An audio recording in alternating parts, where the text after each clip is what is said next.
Hi, I'm Alistair from Lazarus Training, and in this video we're going to look at how to treat a nosebleed.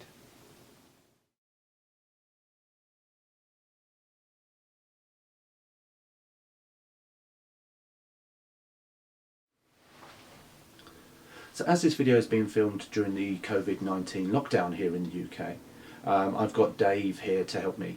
Now Dave is a bit of a dummy. He's been picking at his nose and has caused it to bleed. And he's a dummy again because he's been leaning backwards in an attempt to try and make the bleeding stop. Now this isn't a very effective technique, and if nothing else it's unpleasant as the blood can come down the back of the nasal cavity into the back of the mouth and you end up swallowing it, which is unpleasant at least. What we're going to do is we're going to provide some simple first aid treatment to try and stop the nosebleed. Now in real life I'd be wearing gloves to protect me against his bodily fluids and protect him against anything that may be on my hands. But as this is a demonstration and because all PPE items are a bit of a precious commodity at the moment, I'm not going to be wearing gloves in this video. What I've got is got a little bit of gauze as a pad. I'm going to bring this in and I'm going to squeeze the soft parts of the nose against each other, and then I'm going to lean him forward.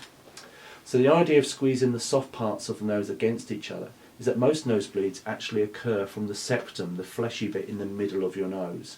And by squeezing on the outsides here, I'm effectively putting direct pressure onto the septum. And direct pressure is one of our favourite methods to stop bleeding. Leaning him forward is to combat that unpleasantness I just spoke about. It means that blood won't go into the back of his mouth, and if anything is going to come out, it's going to come out forwards. Now the main problem we get with this technique is that people are too impatient, and after squeezing for only a couple of minutes, they let go to see if it's worked. The recommendation is that you apply the pressure for up to 10 minutes in one go, and I appreciate that's a long time, but time is needed to help the clot form in the nose and stop the bleed. If when you release it, it bleeds again, we can then apply pressure for a second period of 10 minutes. But if you find that the bleed continues for more than 20 minutes, i.e. those 2 10-minute periods, then there may be something else going on.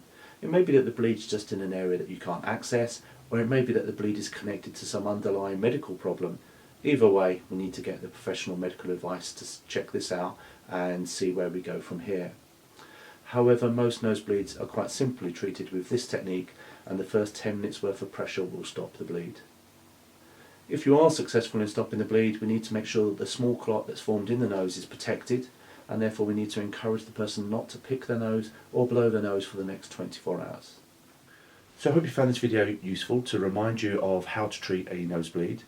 We have fresh content coming out every week on Wednesday evenings at 6 PM UK time. So why not subscribe and do the notification thing as well so that you don't miss next week's episode. Until then, take care.